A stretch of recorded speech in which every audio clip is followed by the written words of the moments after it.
Ang gabi na tumawag ang manugang ko, nagpapanggap na nag-aalala para lang ipadala ako sa bitag ng kamatayan. Ang hiya na naramdaman ko, muntik nang sirain ang kaluluwa ko. Matagal akong naging ilaw ng tahanan niya. Binigay ko ang lahat. Pero sa kanila, isa lang akong pera. Walang-walang utang na loob. Nakita ko ang detonator, ang trump card nila. Pero hindi nila alam na may sarili akong lihim na yaman. May nakakita sa kanila. Gusto nila akong burahin. Ngayon, kukunin ko ang dangal ko.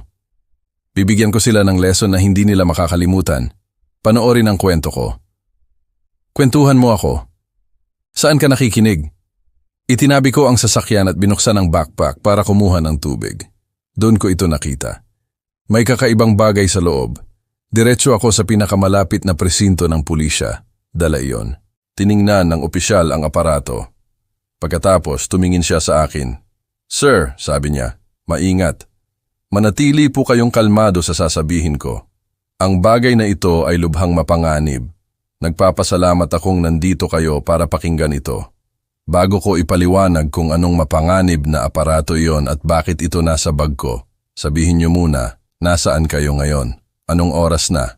Mag-iwan ng komento. Mag-usap tayo. Disyembre 16, isang Sabado ng umaga. Ang bahay ko rito sa Alabang, tahimik. Yung tipong katahimikan na dulot ng matagal ng pamumuhay ng nag-iisa. Sa labas, manipis na snow ang bumabalot sa driveway. Sa loob, nagtitimpla ako ng kape, nagbabasa ng balita sa aking tablet. Wala akong balak gawin, kundi ang pumunta sa tindahan ng mga hardware. Tapos, tumunog ang telepono. Alas 10:30. Hindi naman kakaibang oras para sa isang tawag, pero may kakaiba sa tunog. Matinis, apurahan. Sinagot ko sa pangalawang ring. Dead. Si Mela, ang manugang ko. Nanginginig ang boses niya, basag sa pag-iyak. Mela, anong problema? Nasaan si Rico? Halos hindi niya mailabas ang mga salita. Dad, si Rico. May aksidente. Aksidente sa sasakyan. Nasa Cardinal Santos Hospital sa San Juan. Sinasabi nilang, critical daw. Kailangan mong pumunta ngayon na. Parang umikot ang silid. Ang mug ng kape ko, malakas na tumama sa counter, kumalat ang kape sa marble. Ano? Anong nangyari? Mas malakas ang iyak niya ngayon. Pauwi na kami galing sa breakfast at may isa pang sasakyan. Hindi ko alam, Dad. Walang malay siya, sabi ng mga doktor. Hindi nila alam kung aabutin siya sa maghapon. Sumikip ang dibdib ko. 62 taong gulang na ako, pero hindi pa rin natututo ang puso ko na humawak ng takot. Si Rico, ang anak ko. Binalikan ko ang nakaraan, hindi ko maiwasan. 16 na taong gulang, nanginginig ang mga kamay sa manibela ng lumang sasakyan ko. Unang beses niyang magmaneho. Inilagay ko ang kamay ko sa balikat niya at sinabing, nagtitiwala ako sa iyo, anak. Ngumiti siya, takot at matapang ng sabay-sabay. Ngayon, nakahiga siya sa kama ng ospital, 3 oras ang layo. Baka hindi na humihinga. Baka hindi na. Bilisan mo, Dad. Pakiusap. Namamatay ang linya. Hindi ako nag-isip. Umakyat lang ako sa kwarto. Kinuha ko ang backpack na nakapatong sa silya malapit sa bintana. Siguro, inimpake ito ni Mela para sa akin kahapon nang dumaan sila ni Rico. May sinabi siya tungkol sa trip naming lahat. Thoughtful talaga siya. Hindi ko na tiningnan kung ano ang nasa loob. Nagtapon lang ako ng damit, medyas, charger ng telepono. Mas mabigat ang bag kaysa sa naalala ko, pero wala akong pakialam. Wala nang oras. Bumaba ako sa hagdan. Susi, wallet, coat, garahe. Ang aking Montero Sport, isang asul na ES350 na binili ko 3 taon na ang nakakaraan matapos kong ibenta ang kumpanya, naghihintay. Ibinato ko ang backpack sa passenger seat, umupo sa likod ng manibela at pinindot ang ignition. Umingay ang makina. Hindi ko na hinayaang uminit. Umikot ako, gumiling ang mga gulong sa snow at lumabas sa kalsada. 3 oras papuntang ospital, Slex South. Alam ko ang ruta sa puso ko. Mahigpit ang hawak ng mga kamay ko sa manibela. Mas mabilis ang isip ko kaysa sa speedometer. Kaya mo yan, Rico. Parating na ako. Kumapit ka lang. Hindi ko tiningnan ang backpack. Hindi ko kinwestiyon kung bakit ito naroon. Perpektong nakaimpake. Parang may nakakaalam na kakailanganin ko ito. Nagmaneho lang ako. 3 oras. 3 oras na dapat sana ay ang huli ko. Pagsapit ng tanghali, 1 oras na ako sa biyahe. Slex South. Tahimik ang kalsada. Ako lang, ang ugong ng makina at isang lamig na walang kinalaman sa Disyembre. Mas mahigpit ang hawak ko sa manibela kaysa sa kailangan. Pakiramdam ko, walang laman ang dibdib ko. Kumapit ka, Rico. Parating na ako. Naalala ko na naman ang araw na iyon, tinuturuan ko siyang magmaneho. Napakaingat niya, sabik na maging proud ako sa kanya. Ngayon, nakahiga siya sa kama ng ospital. Baka hindi na humihinga. Baka umiling ako. Hindi, huwag kang mag-isip ng ganyan. Mas lalo kong pinindot ang gas. 70, 75, 80. Doon ko ito naramdaman. Iba ang pakiramdam ng sasakyan. Mas mabigat, parang may binabatak akong karagdagang bigat na hindi ko nakikita. At mayroong vibration. Isang banayad, palagi ang ugong na umaakyat sa steering column. Hindi iyon ang normal na pakiramdam ng kalsada, iba ito. Sinabi ko sa sarili ko na wala lang iyon. Baka mali lang ang alignment. Baka kailangan ko na ng bagong gulong. Pero hindi nawala ang pakiramdam. Tuyong-tuyo ang lalamunan ko. Sumasakit ang ulo ko. Kailangan ko ng tubig. Naalala ko, nag-impake pala si Mela ng tubig sa backpack. Naalala niya ang lahat. 45 minuto ang lumipas, nakakita ako ng karatula. Rest area, 2 miles. Lumabas ako sa exit. Halos walang tao sa rest area. Ilang semi-truck lang ang nakaparada sa dulo. Malamig ang hangin. Pumunta ako sa isang pwesto, pinatay ang makina at inabot ang backpack sa passenger seat. Inunzip ko ang pangunahing kompartimento, naghahanap ng water bottle na inimpake ni Mela. At doon ko ito nakita. Nakaipit sa pagitan ng nakatiklop na damit at aking medyas, may isang bagay na hindi ko kilala. Isang itim na kahon, kasinlaki ng isang lumang cellphone. Metal, mabigat tingnan na may manipis na mga wire na tumatakbo sa gilid at isang maliit na LED light sa isang tabi, dahan-dahang kumikislap. Pula. On, off. Napatigil ako. Ano ito?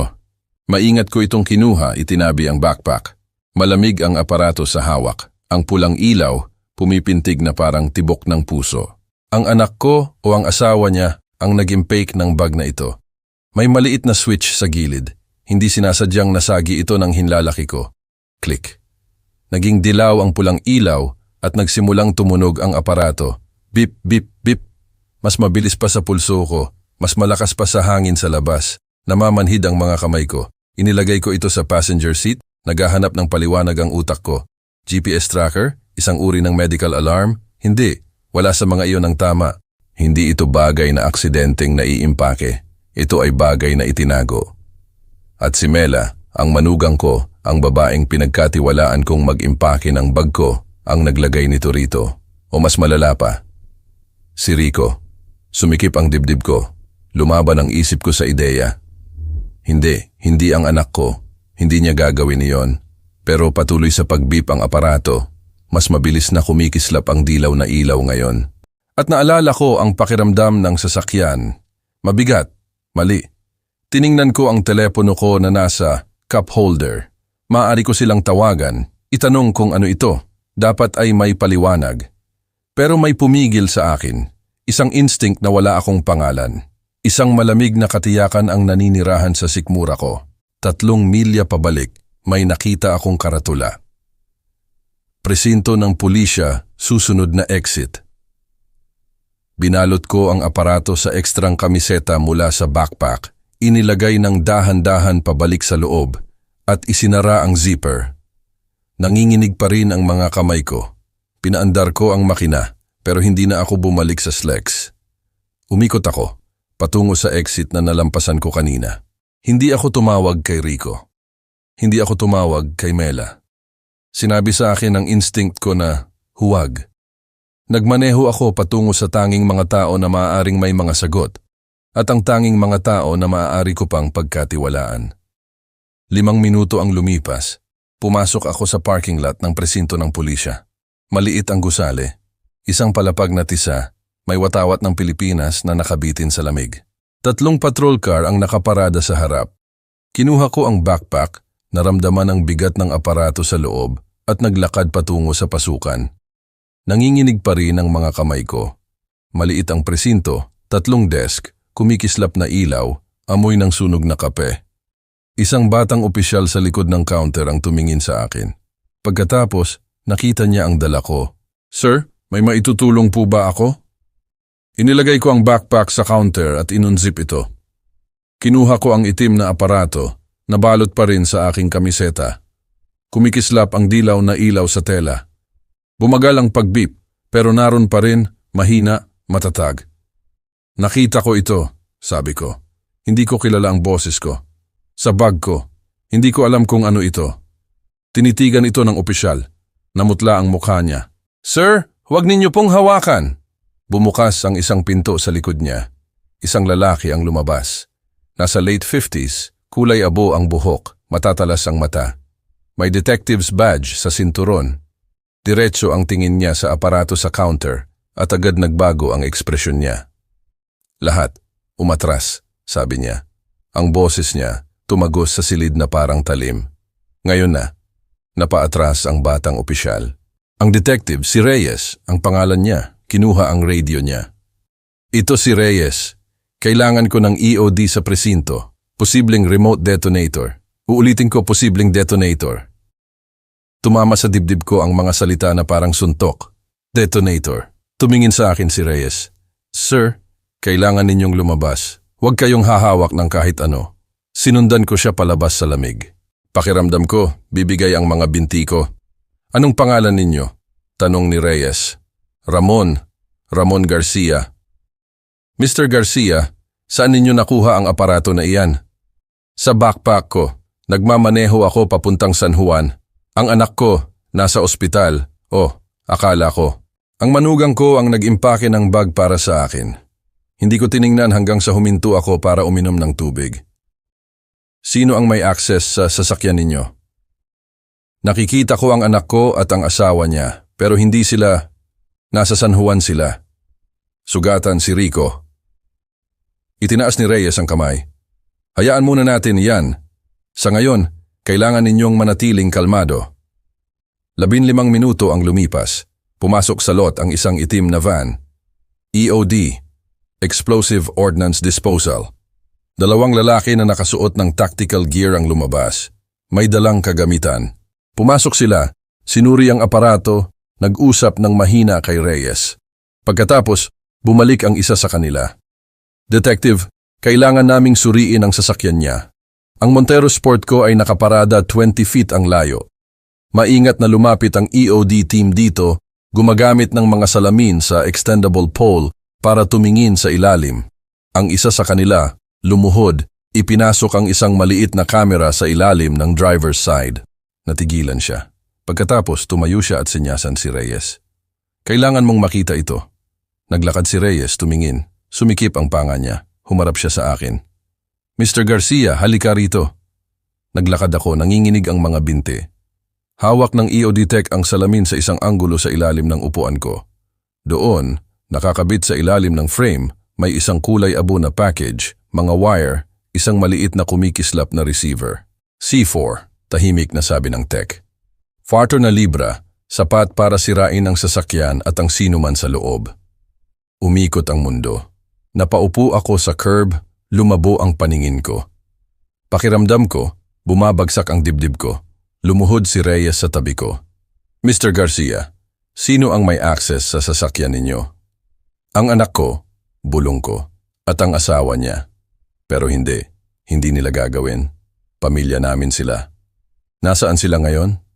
San Juan, Cardinal Santos Hospital. Na-aksidente si Rico kaninang umaga. Tumawag si Mela sa akin, kaya ako nagmamaneho. Tuminig ng matalas ang mga mata ni Reyes. Mr. Garcia, sa tingin ko, kailangan ninyong tawagan ang ospital na iyon ngayon na. Inabot niya sa akin ang telepono niya. Nanginginig ang mga kamay ko habang nagdadial ako.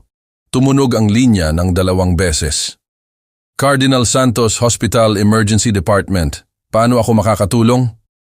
Ang anak ko, sabi ko, basag ang boses ko. Enrico Garcia, dinala siya kaninang umaga. Aksidente sa sasakyan, kritikal ang kondisyon. Isang paghinto. Pakisuri ko po ang aming mga admissions.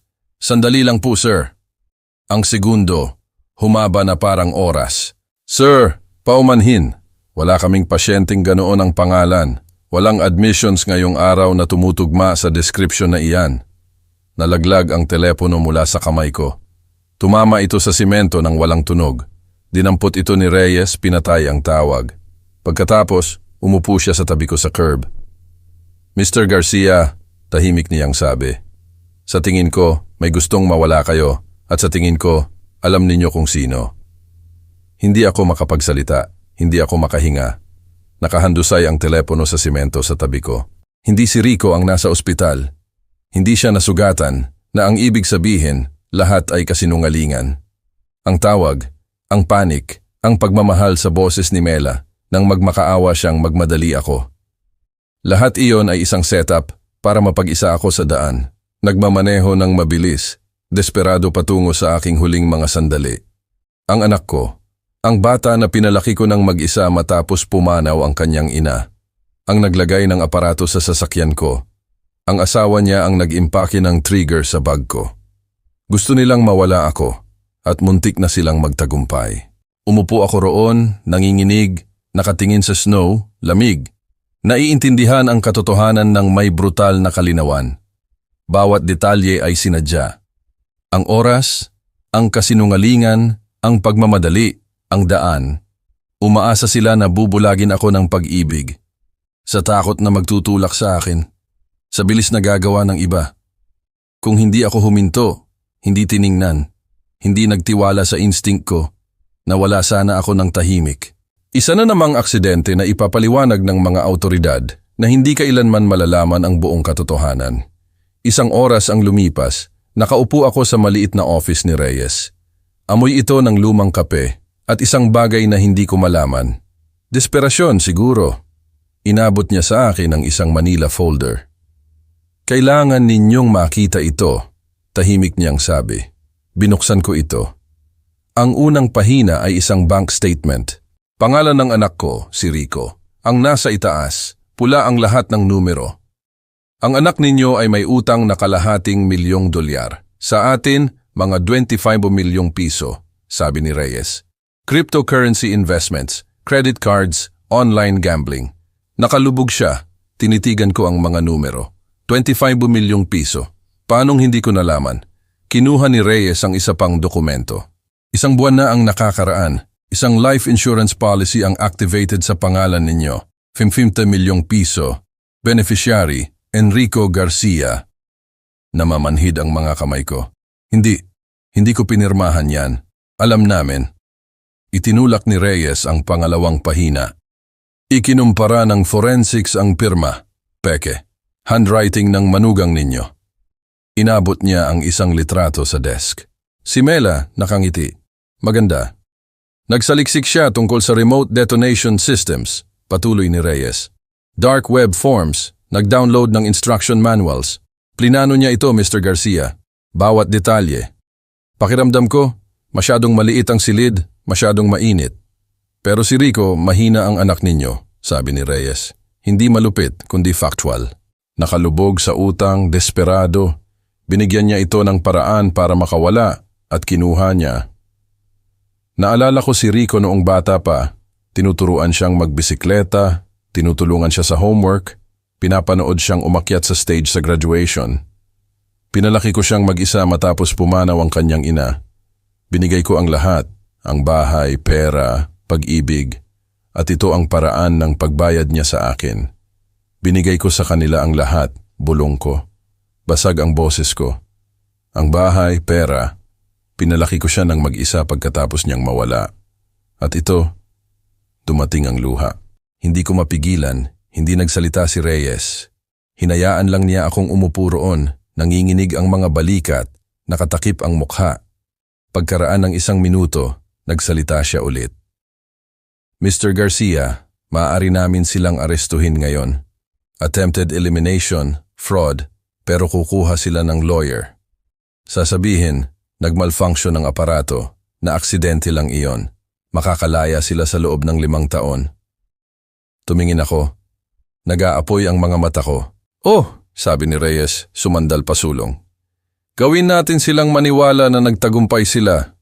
Hayaan natin silang subukan kunin ang insurance. Hulihin natin sila habang ginagawa ito na may ebidensya na hindi nila maikakaila. Pinunasan ko ang mukha ko. Ano ang kailangan kong gawin? Hindi nagbago ang ekspresyon ni Reyes, pero may kumislap sa mga mata niya. Maglaho. Tiningnan ko ang folder, ang utang, ang litrato ni Mela, ang insurance policy na may peke kong pirma. Gusto nilang mawala ako. Kaya, iyon mismo ang ibibigay namin sa kanila. Sabihin mo sa akin ang plano, sabi ko. Tumango si Reyes. Isi-set up namin ang paglaho ninyo. Gawin nating mukhang totoo. Isang aksidente, isang trahedya. Maglalaro sila ng grieving family. At kapag pumasok sila sa insurance office na iyon, kapag ngumiti sila at pumirma sa mga paperwork, nandoon kami, naghihintay. Sumandal ako sa Celia. Ang anak ko. Ang sarili kong anak. Pero hindi na siya ang anak ko. Siya ay isang estranghero. Isang estranghero na sumubok na burahin ako para sa pera. Gawin mo, sabi ko. Tumayo si Reyes, inabot ang kamay niya. Nakipagkamay ako at sa isang iglap, si Ramon Garcia ay tumigil sa pag-iral. Pagsapit ng 5:00, nakarating kami sa isang inabandona na limestone quarry 20 miles sa labas ng lungsod. Ito ay isang lugar na nakakalimutan ng mga tao na umiiral. Matatalim na cliff sa 3 gilid, isang patag na clearing sa gitna, mga kalsadang gravel na walang patutunguhan. Mababa na ang araw, naghahagis ng mahabang anino sa walang laman na espasyo. Ang Montero Sport ko nag-iisa sa gitna. Isang asul na multo na malapit ng maging ebidensya. Nakatayo ako sa likod ng isang concrete blast barrier, 200 yards pabalik. Nasa tabi ko si Reyes. Sa likod namin, tahimik na nagtatrabaho ang EOD team. Dinala nila rito ang sasakyan ko gamit ang isang flatbed. Ngayon, inihahanda na nila ito.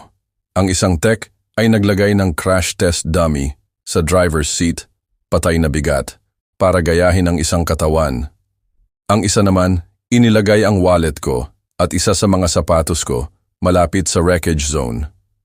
Mga bagay na mabubuhay, mga bagay na magpapakilala sa biktima. Ako. Pinanood ko silang magtrabaho. Pakiramdam ko, walang laman ang dibdib ko. Mr. Garcia, tawag ng EOD chief, baka gusto ninyong tumalikod.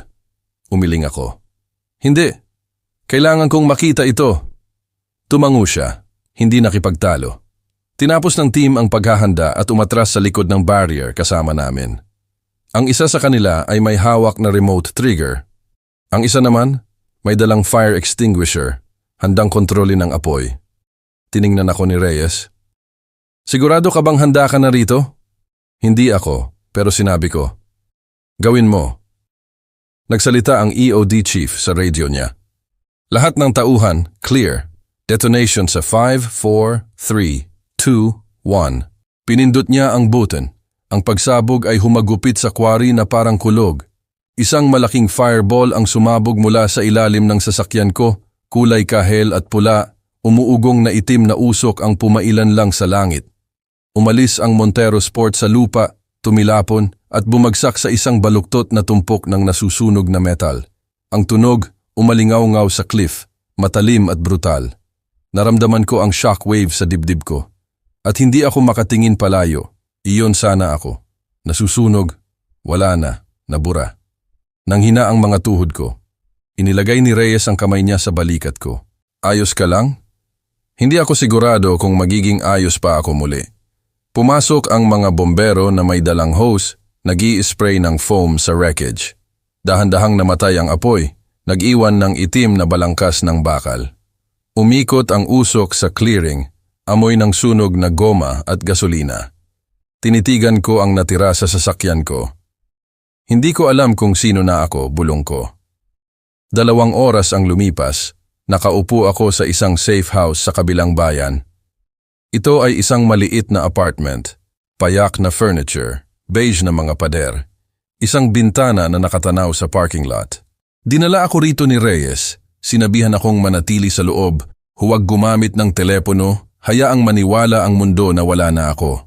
Binuksan niya ang TV, lumipat sa lokal na balita, at nandoon iyon. Ang mukha ng anchor ay malungkot, propesyonal.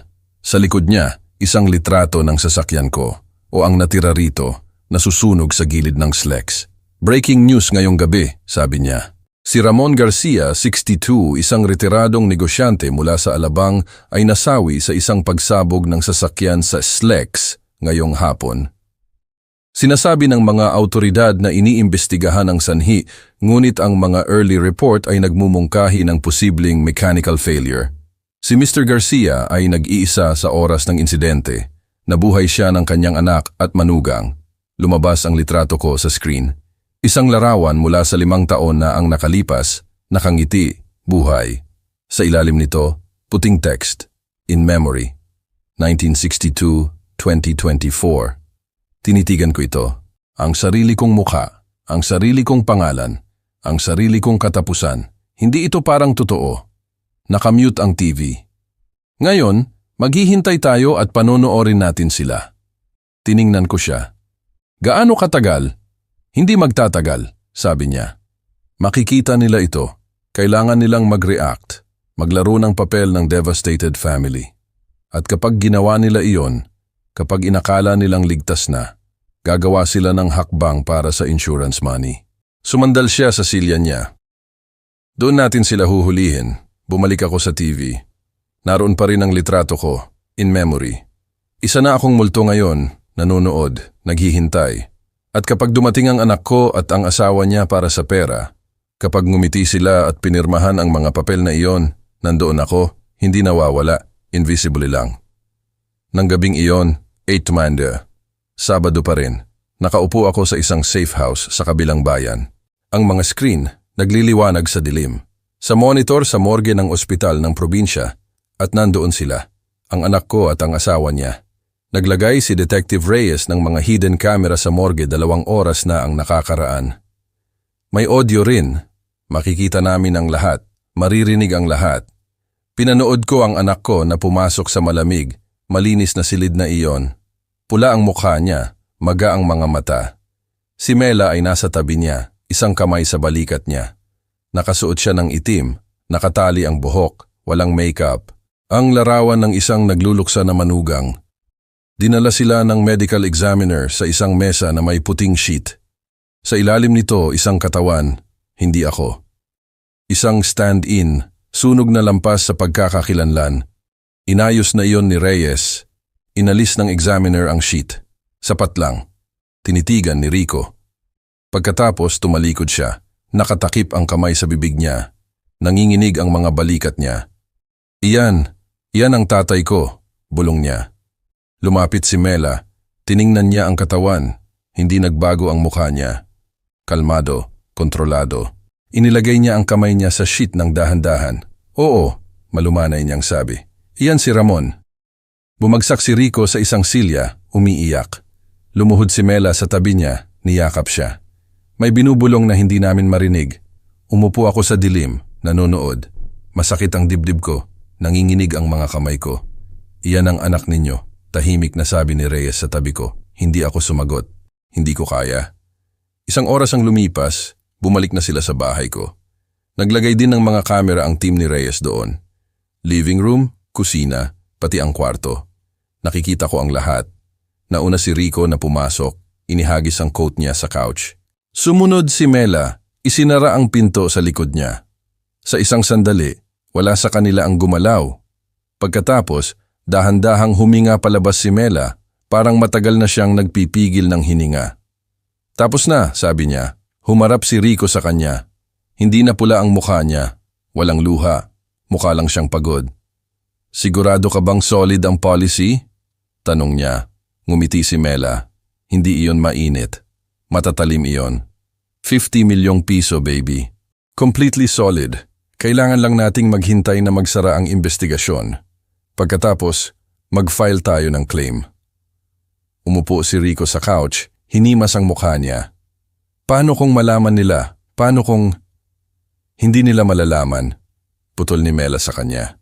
Lumapit siya sa bar, Nagbuhos ng 2 baso ng whiskey, inabot ang isa sa kanya. Wala na ang sasakyan. Wala na siya. Walang saksi. Walang loose ends. Itinaas niya ang baso niya. Para sa atin. Nag-alinlangan si Rico. Pagkatapos, itinaas niya ang baso niya. Para sa atin. Pinanood ko silang uminom. Pinanood ko silang ngumiti at naramdaman ko ang isang malamig na bagay na nanirahan ng malalim sa dibdib ko. Tiningnan ako ni Reyes. Ayos ka lang? Hindi. Pero tumango ako. 11:11 nang umingay ang radio. Si Rico at Mela ay nasa taas, naghahanda para matulog. Tahimik, madilim ang bahay. Pagkatapos mula sa living room, may musika. Mahina, banayad, isang piano melody na alam ko sa puso ko.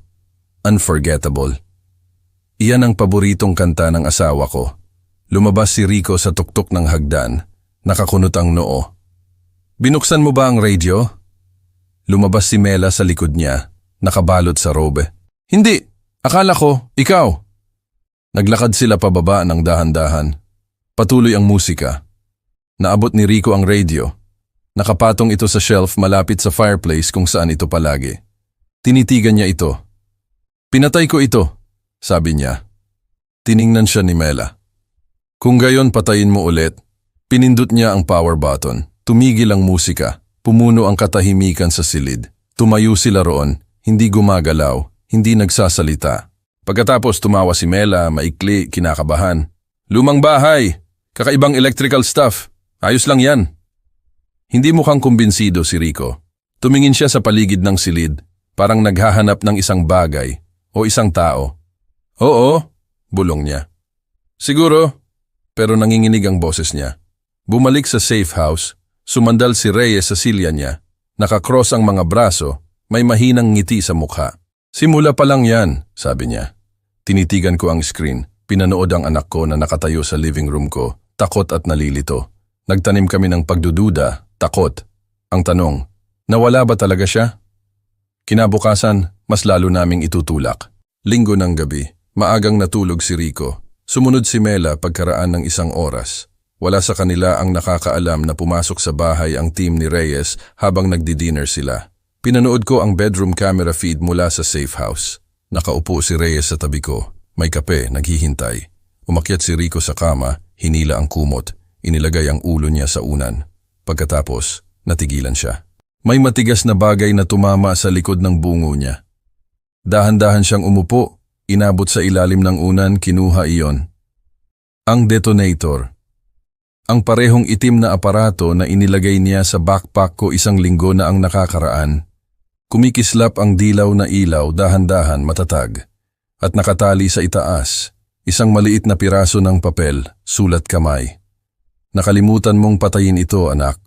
Tatay. Sumigaw si Rico. Inihagis niya ang aparato sa buong silid na parang nasusunog. Tumama ito sa sahig. Hindi. Pumasok si Mela sa pinto. Malawak ang mga mata. Ano? Ano yon? Itinuro ni Rico ang sahig. Nanginginig ang kamay niya. Iyan. Paanong nandito iyan? Dapat kasama niya iyan. Tinitigan ni Mela ang aparato. Namutla ang mukha niya. May gumagawa sa atin ng kalokohan. Bulong niya. Siya iyon! Sigaw ni Rico. Hindi siya nawawala. Alam niya. Siya. Sinampal siya ni Mela ng malakas sa mukha. Tumahimik ka. Magpakatino ka. Nawala siya. Nakita natin ang katawan. Naaalala mo? Bumagsak si Rico sa kama. Nakatakip ang mga kamay sa mukha. Nanginginig ang buong katawan niya. Kung gayon, sino ang gumawa nito? Bulong niya. Sino? Dahan-dahang huminga palabas si Mela. Umupo sa tabi niya. Malamig. Kontrolado ang boses niya. Hindi ko alam. Pero sa loob ng 3 araw, makukuha natin ang pera. 3 araw na lang. Kaya mong magpakatino sa loob ng 3 araw. Tumango si Rico, pero walang laman ang mga mata niya. Sa monitor, pinanood ko siyang umikot sa kama, umuugoy pabalik-balik.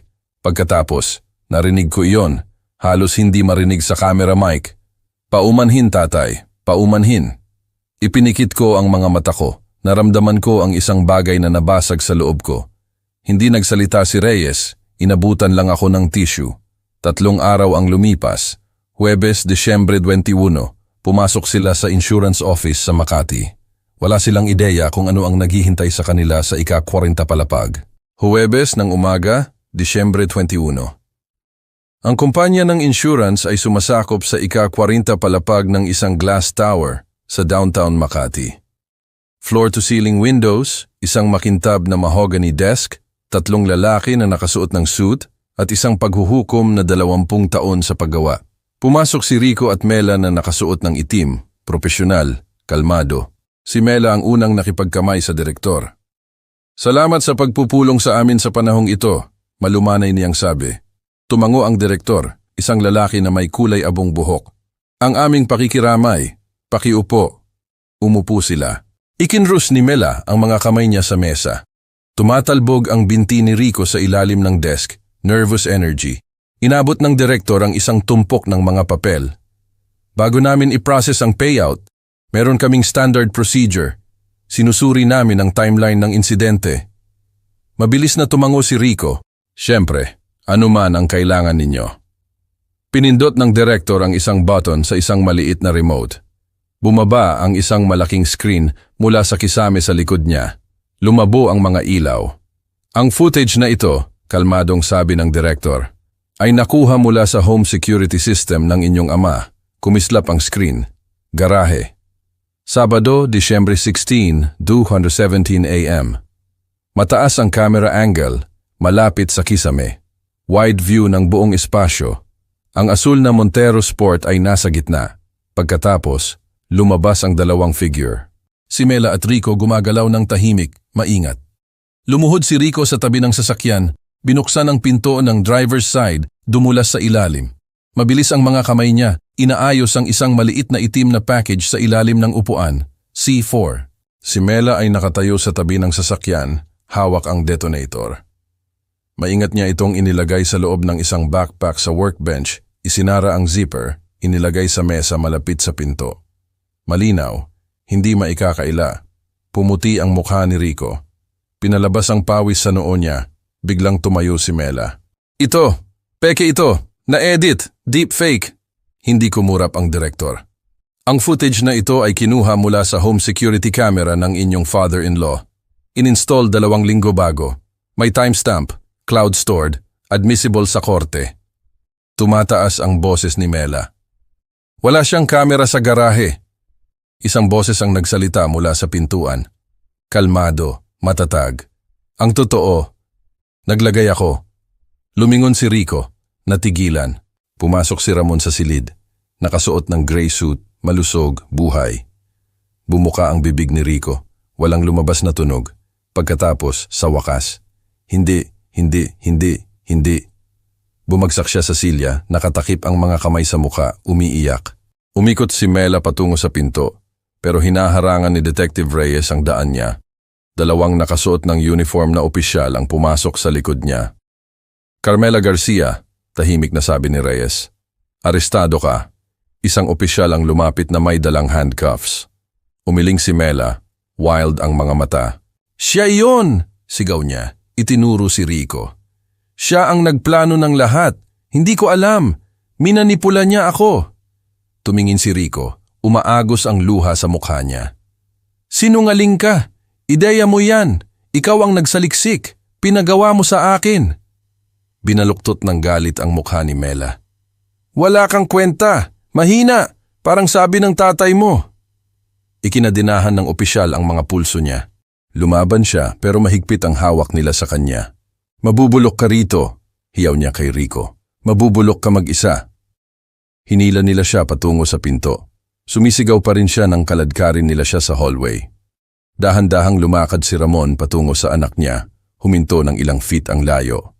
Tumingin si Rico sa kanya, pula ang mga mata, basag ang mukha. "Dad, ako." Paumanhin. Pinilit niya ako, desperado ako, ayoko. Yelo ang boses ni Ramon. "Hinalikan mo ako paalam. Sinabihan mo akong magmaneho ng ligtas. Tinawag mo akong dad. At pagkatapos ipinadala mo ako sa aking katapusan. Huwag mo akong insultuhin ng mga paumanhin ngayon." Isang opisyal ang lumapit. "Sir, kailangan namin siyang dalhin." Tumango si Ramon. Umatras. Ikinadinahan nila si Rico. Hindi siya lumaban, patuloy lang sa pag-iyak. "Paumanhin.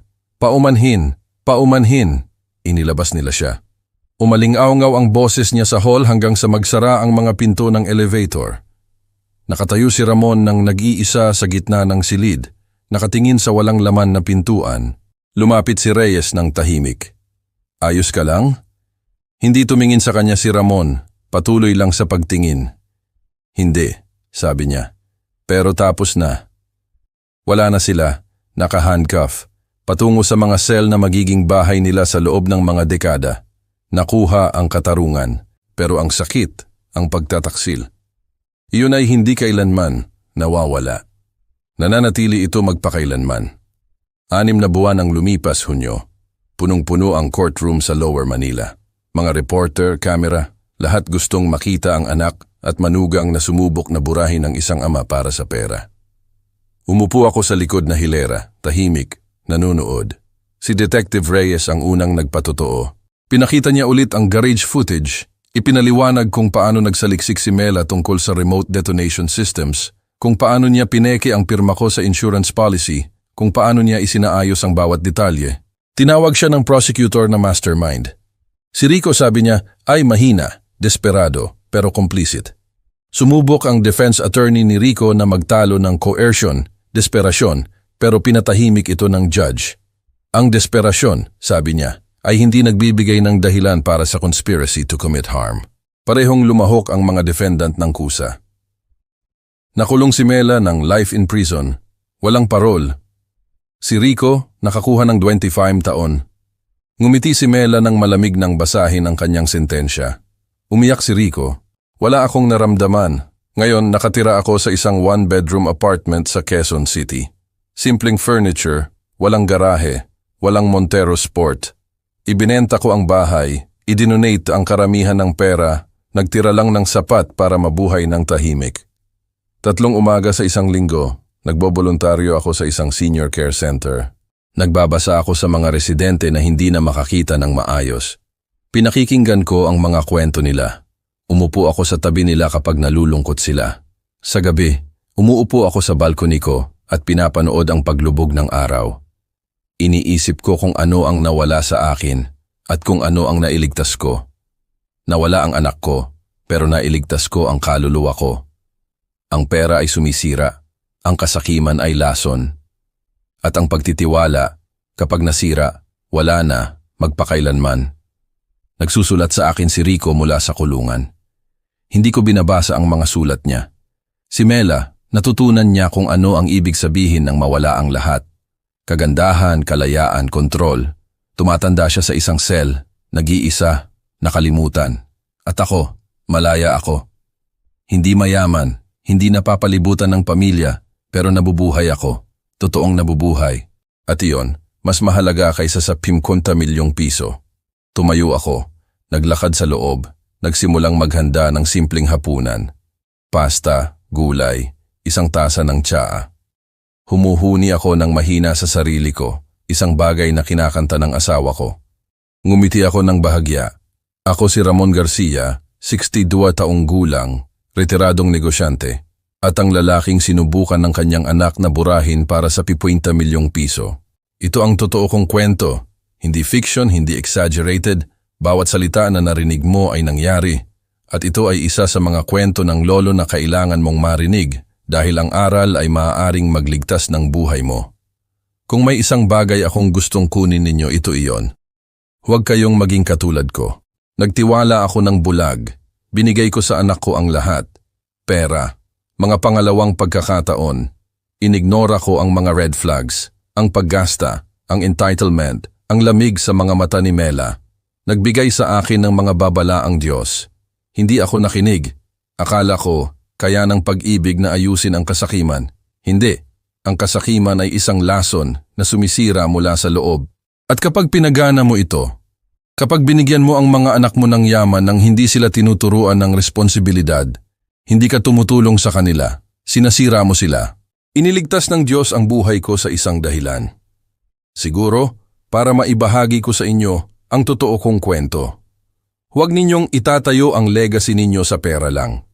Itayo ninyo ito sa mga value, sa pananampalataya, sa pagtuturo sa inyong mga anak na walang anuman sa buhay na ito.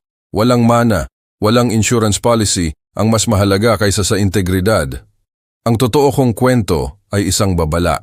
Isa sa mga totoong kwento ng lolo na ipinapasa para hindi ninyo ulitin ang mga pagkakamali ko.